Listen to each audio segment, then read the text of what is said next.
это окончание полевых работ, сбор урожая. Наш праздник отмечается традиционно танцами, песнями, а также выпечкой и нашей традиционной кухней. Все, что созревает осенью, подается на стол.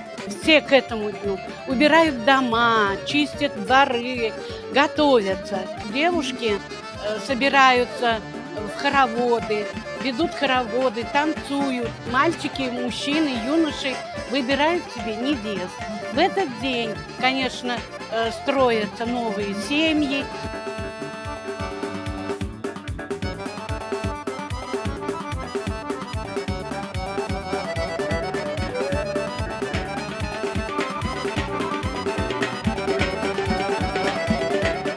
Altmış baş, 70 baş duvar, ay da var salgır var.